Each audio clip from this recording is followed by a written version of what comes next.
Saya selalu membawakan materi terkait dengan medical legal, jadi aspek legal secara medis tentang flebotomi bagi ATLM. Ya.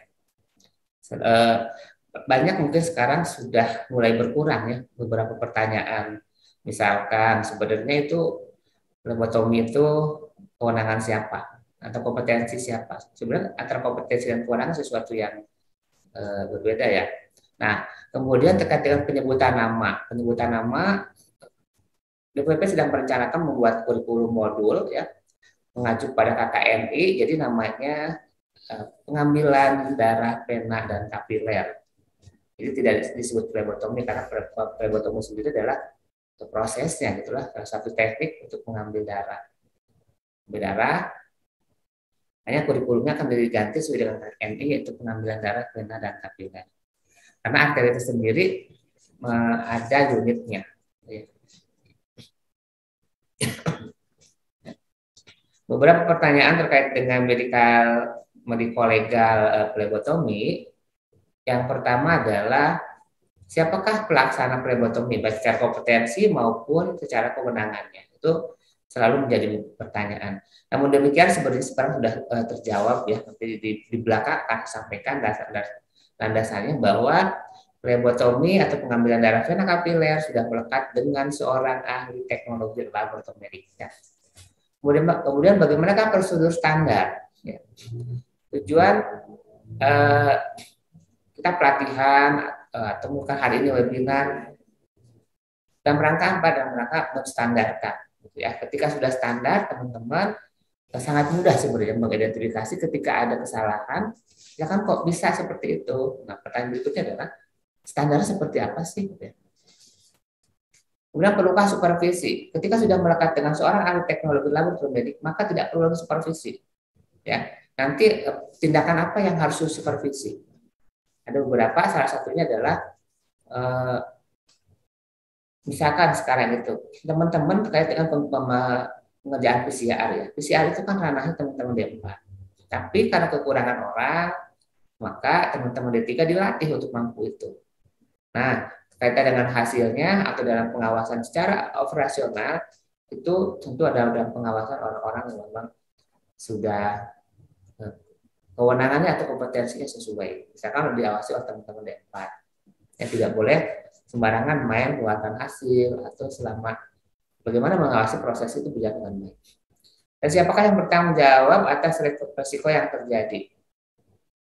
Karena walaupun bagaimana pengambilan darah itu teman-teman boleh bahagia ketika dapat darah banyak, ketika ngambil darah, tapi di balik kebahagiaan teman-teman ada yang menunggu pasca tindakan tersebut.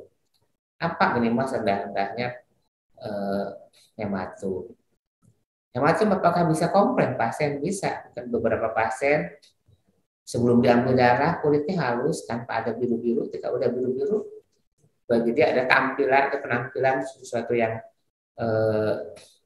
penting, saya tidak ada di kulitnya timbul biru dan sebagainya, itu dengan sesuatu yang menjadi kesalahan dari tindakan tersebut. Nah, siapakah yang bertanggung jawab? Apakah seorang PLM-nya? Tentu kita akan berproses ya, karena sebagai pelaksana tentunya akan menuntut bagaimana supervisor. Tugas teman-teman adalah ada tugas supervisor dan lain sebagainya. Itu selalu nantiasa mengupdate keilmuan. Ya dengan sering berbagi, bagaimana sih menghindari misalkan agar mengambil darah tidak hematum. Karena resiko hematum secara teori pasti ada aja. Tapi bagaimana kita bisa mengurangi hal itu? Ya dengan cara terus mengupdate keilmuan. Banyak hal penyebab misalkan hematum itu. Kesalahan teman-teman atau memang kondisi pasien dan sebagainya. Itulah yang perlu dipahami atau dimengerti sehingga kita tidak disalahkan 100%. Ya. Seperti diketahui di pelayanan kesehatan ada dua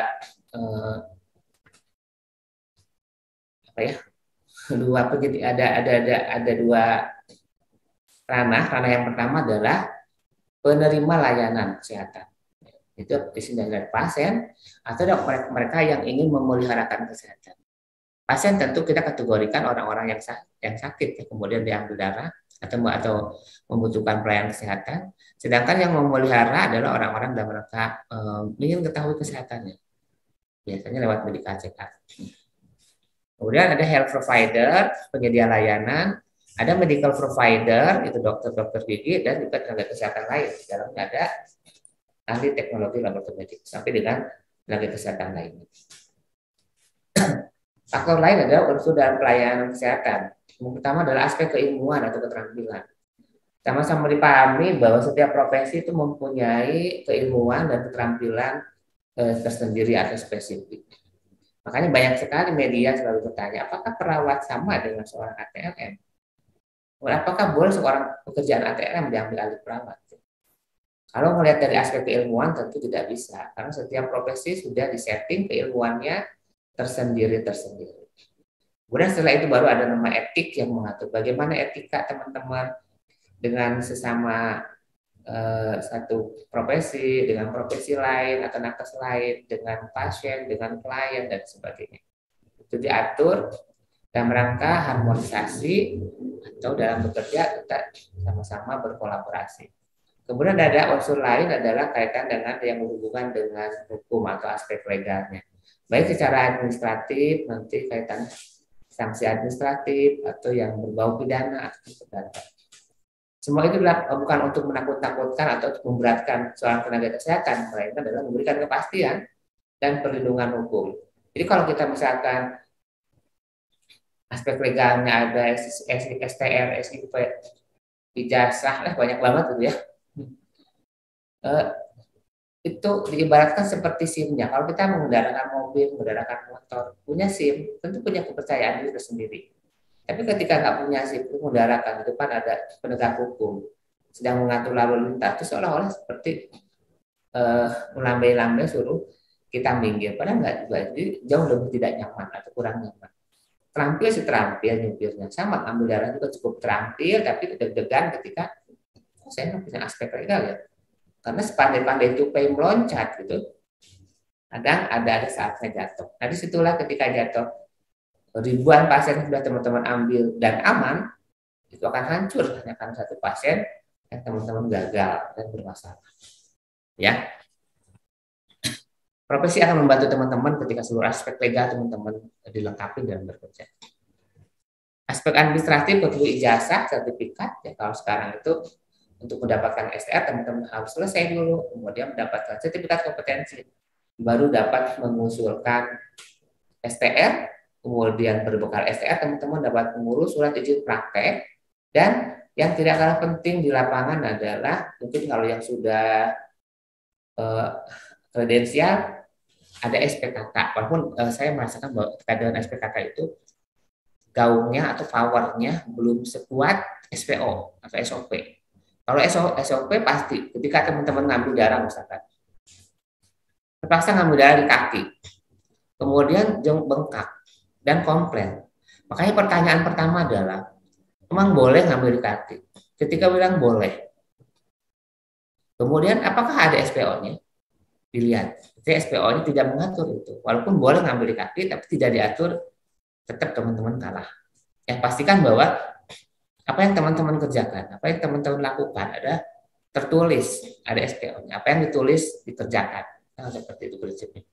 Ya, itu SPO terkait dengan pengambilan darah, pengadaan arteri itu tetap harus ada, pasti ada, mutlak.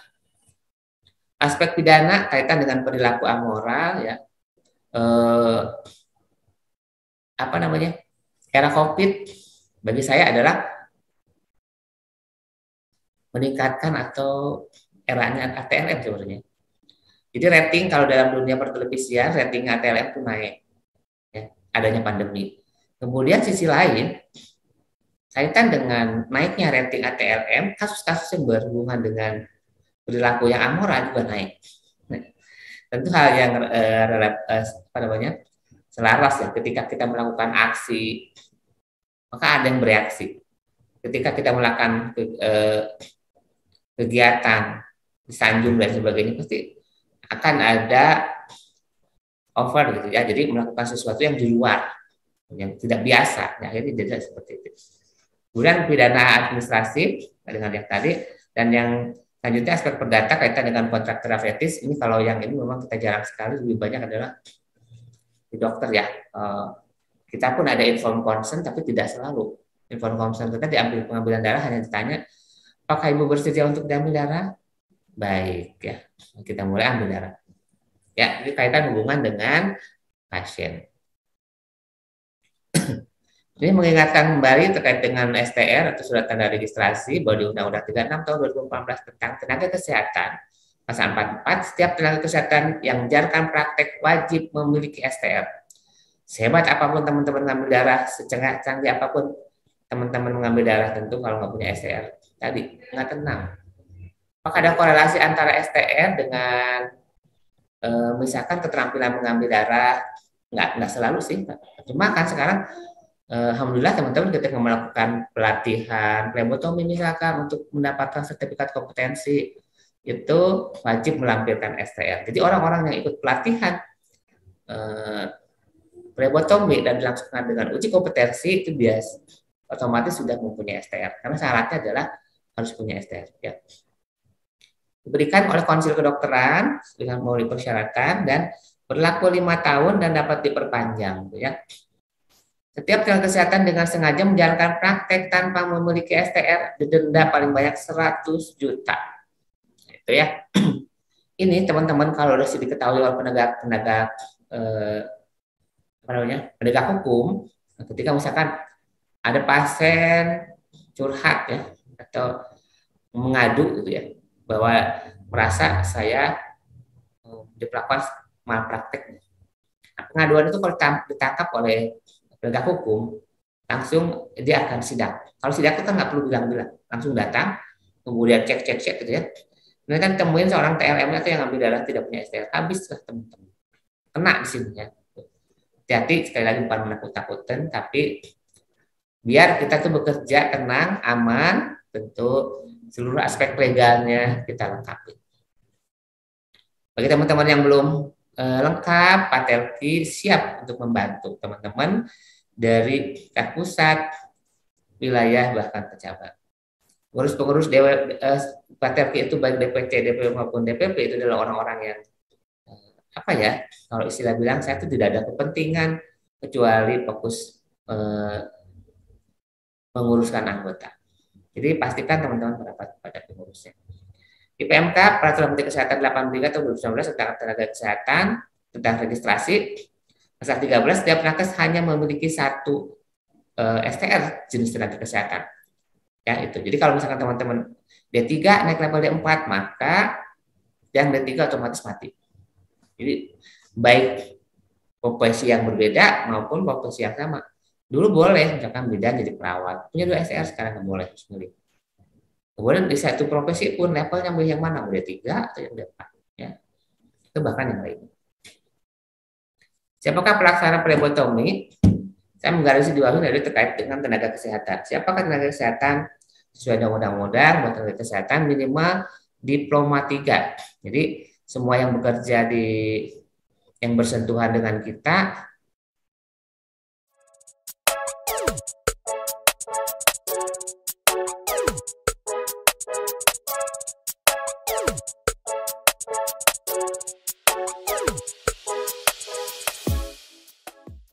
tenaga kesehatan lain ada beberapa yang mempunyai kompetensi yang artinya memiliki kapasitas untuk mengambil darah. Cuma ketika dengan dihubungkan dengan kewenangannya, apakah dia berwenang atau tidak? Kita lihat. Profesi kesehatan dan pekerjaan yang memenuhi kriteria memenuhi pendidikan formal untuk memperoleh pengetahuan, sikap, dan keterampilan. Diberikan kewenangan untuk melaksanakan pelayanan kepada klien atau tenaga kesehatan lainnya, melaksanakan pelayanan melalui kode etik dan standar pelayanan yang diakui oleh masyarakat. Jadi tadi ada pendidikan formalnya, jadi artinya nggak hanya TLM, berarti ada perawat, ada bidan, kemudian ada sekarang tenaga pelayanan darah dan lain-lainnya. Ya.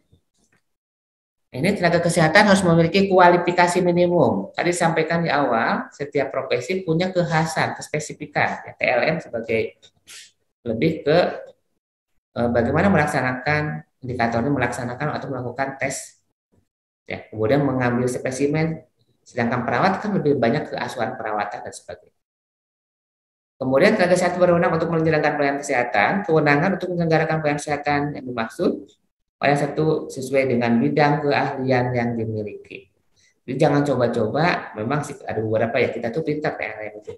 Misalkan terkena jago ngambil darah. Pada saat memasukkan kontras, misalkan dibantu menolong teman-teman radiologi, dimintain tolong, itu kondisinya lain ya, silakan gitu. Nanti kan kalau kita biasa kan ngambil dalam tubuh, kalau ini memasukkan sesuatu ke dalam tubuh.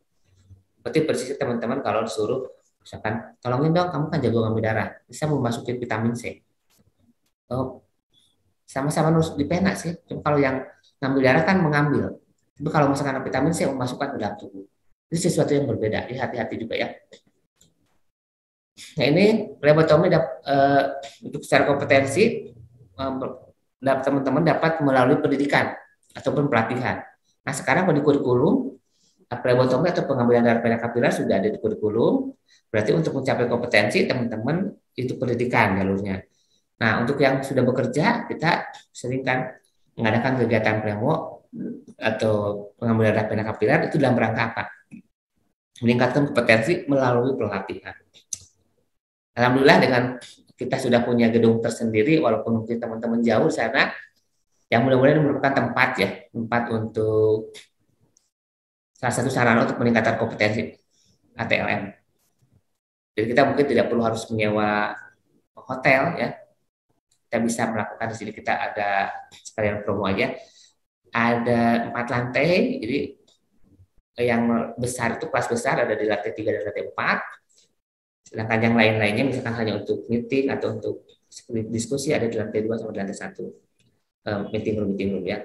Itu mudah-mudahan ini merupakan tempat untuk peningkatan kompetensi para TLM ya, lebih leluasa tanpa terbatas oleh waktu gitu ya. Kalau di hotel kan ada waktunya, teman-teman boleh sampai jam berapa dan sebagainya. Kemudian terkait dengan kewenangan, ini sesuai dengan regulasi yang dikeluarkan oleh pemerintah.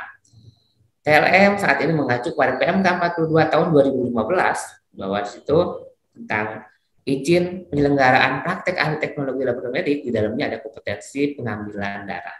Ya. Jadi kalau lihat di PMK 42, maka siapa flebotomi atau pengambilan darah pena kapiler sudah melekat dengan seorang ahli teknologi laboratorium medik. Jadi tidak boleh atau jangan bertanya-tanya lagi.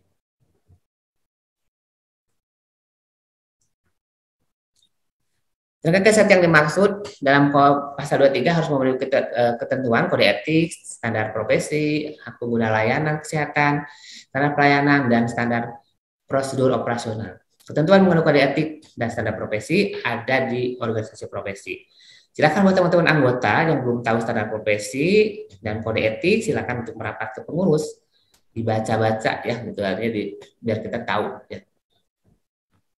Nah ini yang selama ini bersentuhan dengan kaitan dengan kompetensi pengambilan darah pena kapiler ada ahli teknologi laboratorium medik, perawat, bidan, dan tenaga pelayanan darah. Kalau dulu kan tenaga teknisi, kalau sekarang teknisi pelayanan darah, yaitu yang dari bank darah.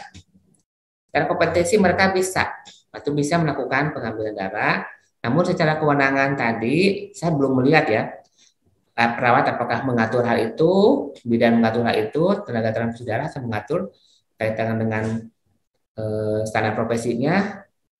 Kalau LTM tadi jelas di PMK 42 tahun 2015 ya, kewenangannya sudah diatur di sana. Ini kita lewat aja.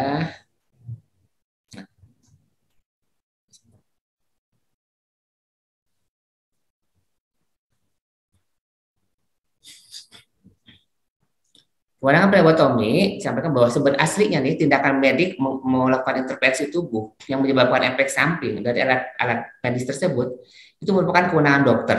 Itu diatur dengan undang-undang praktek kedokteran. Namun demikian karena keterbatasan dokter dan juga jumlah dokter yang masih kurang untuk di setiap institusi, tentu akan melakukan pendelegasian kewenangan. Salah satunya melalui standar profesi yang sudah kita sama-sama paham. Standar profesi kita yang sudah terbit tahun 2020 itu penguatan bahwa pengambilan darah atau intervensi tubuh dengan menggunakan alat medis dan menggunakan jarum itu diberikan kewenangan lewat standar profesi tersebut. Kemudian di rumah sakit teman-teman boleh diatur dengan ada SPO ya. Dan adanya permintaan pemeriksaan laboratorium. Itu merupakan dengan adanya form permintaan tersebut itu melegalkan kita untuk silakan melakukan tindakan itu gitu ya, seperti itu. Tenaga kesehatan yang melaksanakan tugasnya berkewajiban untuk mematuhi standar profesi sebagaimana dimaksud ditetapkan oleh menteri. Nah, yang terbaru kita yang terupdate standar profesi TLM, di situ ada kewenangan D3 dan D4 itu sudah keluar tahun 2020. Melakukan upaya kesehatan tidak sesuai dengan standar profesi dipidanakan denda paling banyak 10 juta. Ya. Ini berbahaya, artinya teman-teman harus tahu standar profesi kita. Silakan merapat, silakan di-download itu ya, ada ya, dibaca-baca boleh. Ini di PMK 42 tentang izin dan penyelenggaraan praktek ahli teknologi laboratorium katakan bahwa salah satu item kewenangan ahli media untuk yang D3 maupun yang D4, karena D4 itu merupakan tambahan kewenangan D3 ditambah dengan D4. Salah satunya adalah pengambilan dan penanganan spesimen darah, sudah jelas di situ ya. Nah, saya garis bawahin yang berhubungan dengan bahasan kita aja. Kemudian di ini standar profesi kita yang tahun 2020 ya. Ini merupakan revisi dari Kepmenkes nomor 370 tahun 2007 ya. Sekarang dirubah jadi 2020. Sebenarnya sih profesi sudah mengesahkan 2014. Namun proses untuk pengesahan by menteri kan butuh waktu, kan 2020 barulah turun. Bahkan juga standar profesi ini merupakan acuan standar kompetensi yang digunakan dalam standar pendidikan maupun dalam pelayanan dan uji kompetensi. Jadi harus mengacu kepada standar profesi. Nah, ini contoh standar profesi tahun 2020 bahwa area kompetensi yang pertama area keterampilan laboratorium. Area kompetensi itu tuh ada 7 area. Jadi saya langsung menyorotin pada area keterampilan mediknya saja. Salah satunya adalah teknik pengambilan dan penanganan spesimen biologi. Jadi diambil dan ditangani.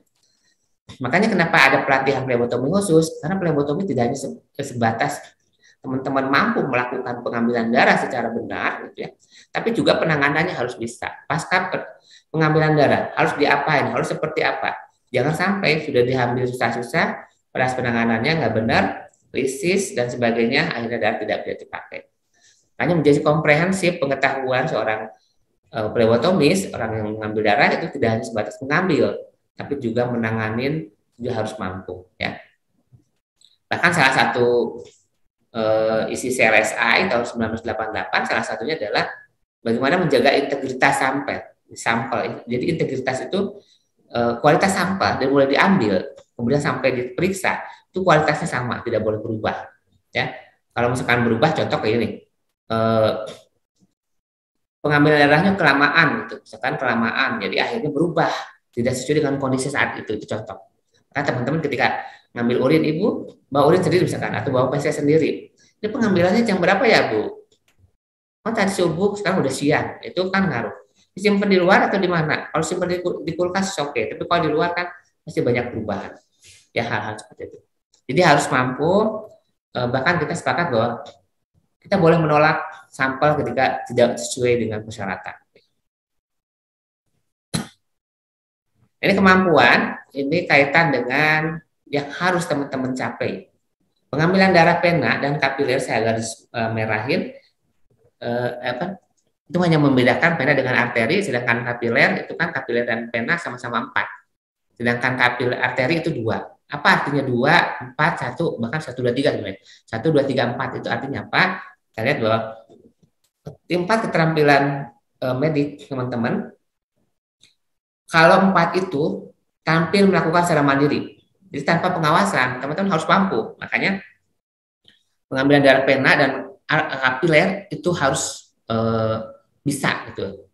Sedangkan arteri karena levelnya 2, jadi tingkat keterampilannya hanya boleh sampai pernah melihat atau didemonstrasikan. Dan artinya gini, teman-teman tahu arteri itu ada di mana aja sih? Satu, dua, tiga. Terus bagaimana sih cara pengambilannya? Oh, sudutnya harus sekian. Ya, itu udah bisa dicakup. Bolehkah teman-teman ngambil sendiri sampai seperti levelnya level 4? Boleh. Tapi dengan catatan harus ikut pelatihan terlebih dahulu khusus pengambilan darah arteri. Kemudian siapakah menyelenggarakan pelatihan? Itu profesi ya. Saat ini modul untuk pelatihan arteri belum ada karena di SKKNI-nya ada, namun ada sedikit salah ya. Kita harus merevisi dulu KKNI-nya baru bisa membuat modul pelatihan berbasis arteri. Apakah yang kayak semacam penyegaran yang dilakukan oleh vendor gitu ya? Diakuin tidak, ini sekali lagi atau kalau untuk mensertifikasi tentu tidak ya, tapi untuk pengetahuan oke, tapi untuk melakukan belum boleh ya, sekali lagi nggak ada dasarnya. Di beberapa tempat ada dipaksa untuk mengambil darah, boleh nggak apa-apa gitu ya. Yang penting harus dicantumkan dalam SPKK, surat penugasan kewenangan klinis ya, di situ sebagai aspek tadi, aspek apa, aspek legalnya buat teman-teman. Sekalipun dipaksa ngambil arteri, ada aspek legal, siapa yang bertanggung jawab adalah direktur yang menandatangani surat kewenangan SPKK, surat penugasan kewenangan klinis itu ya, seperti itu membedakan 3 dan 4 dan 2. Kemudian standar yang lain di PMK 411 2010 ini walaupun direvisi tapi belum kelar-kelar, masih menyebutkan analis kesehatan. Salah satu tugas pokok fungsinya adalah melaksanakan pengambilan ya. Itu masih selaras. Kemudian di Japung juga, dan angka kredit yang dinilai adalah kaitan dengan rincian pengambilan spesimen ya. Kemudian bertanggung jawab, siapakah yang bertanggung jawab atas risiko yang terjadi? Ketika teman-teman melakukan suatu kesalahan, sebenarnya siapa yang bertanggung jawab? Sebagai dasar hukum bahwa Undang-Undang 36 pasal 5 ayat 2, setiap orang punya hak dalam memperoleh pelayanan kesehatan yang aman, bermutu dan terjangkau. Jadi kalau saya ceritain ya, cerita aman, bermutu dan terjangkau. Nah, terjangkaunya saya putihin sengaja. Ya, mungkin pengalaman saya itu merawat ayah saya ketika sakit di Malaysia gitu ya. Kemudian saya coba pulang ke Indonesia, berharap di Indonesia jauh lebih baik ya, secara komunikasi kita sama, bahasanya sama lah gitu. Dan orang Indonesia lah gitu, bukan di negeri orang. Ternyata apa yang terjadi, harapan saya ketika saya pulang ke Indonesia gitu, malah lebih kayak sadis gitu ya. Saya udah menderita di luar sana, di negeri sendiri juga malah dijolimin gitu ya. Artinya sangat tidak terjangkau sekali. Jika keputusan saya saat ini mampu, yang lain nggak kebayang deh. Jadi yang miskin tidak boleh sakit. Itu yang kasarnya buat saya. Undang-Undang 36 2009 tentang pasal 58, setiap orang berhak menuntut ganti rugi terhadap seseorang, tenaga kesehatan atau penyelenggara kesehatan yang menimbulkan kerugian akibat kesalahan atau kelalaian dalam pelayanan kesehatan yang diterimanya. Serem banget kan? Apakah boleh komplain? Boleh banget. Udah ada yang ngatur kok. Boleh komplainnya. Itu salah satunya. Jadi kalau misalkan pasien komplain itu jangan kaget, karena memang ada dasar. Ya. Sebenarnya kapan pasien komplain? Ketika harapan atau ekspektasi tidak sesuai dengan kenyataan. Ya, teman-teman hati-hati makanya. Berapa jam pasiennya Mbak? Ya sejam ya Bu kurang lebih. Itu udah sejam 30 menit loh Mbak. Nah itu ya, lama-lama oke ya, semakin dia menunggu lama semakin juga emosi dia memuncak. Jadi ini kalau tanggung jawab hukum kelalaian atau kesalahan bisa ada perdata. Kalau perdata biasanya nuntutnya di kliniknya secara umum atau di rumah sakit ya. Nanti rumah sakit intervensi ya silakan ke yang berhubungan. Kalau di klinik mau akan terlibat PJ Lab-nya, TLM-nya, juga owner-nya. Ya. Sedangkan kalau pidana itu lebih sendiri, ya. Jadi ada si penyertaan kayak semacam kuasa hukum gitu ya, atau lawyernya itu boleh gitu ya, yang mendampingi kita ketika kita terkena kasus. Tanggung jawab perdata bila telah ada kerugian, dasarnya di pasal 1365 tentang KUH Perdata, kalau pasal 58 Undang-Undang 36 2011 tentang kesehatan, dan Undang-Undang Perlindungan Konsumen. Ya. Lalu siapakah yang bertanggung jawab? Semua terlibat. ATM, dokter bertanggung jawab, dan juga institusi. Ya. Kalau mereka bisa diajak damai sih, oke lah, mungkin nggak terlalu riuh ya. Tapi kalau dia nggak damai, ya banyak yang terlibat pada hari. KUHP Perdata pasal 1365 perbuatan salah mengakibatkan kerugian, kelalaian akibat kerugian, bertanggung jawab juga atas kesalahan anak buah, dan peluang minta ganti rugi pada kematian akibat kesalahan. Itu saya yakin dimanapun teman-teman bekerja nggak ada yang jahat sama pasien apapun ya, karena memang tadi pada itu kayak meloncat. Kita kadang ada pada saat tertentu itu kalau kebete banget ya gitu. Efeknya apa? Darah juga ada gagal. Padahal pena besar gitu ya seperti itu. Tanggung jawab pidana bila melanggar ketentuan pidana, tanggung jawab individu tidak dapat dialihkan, tapi dapat penyertaan. Tadi sampaikan ya kalau pelanggaran hanya dibantu dengan kuasa hukum.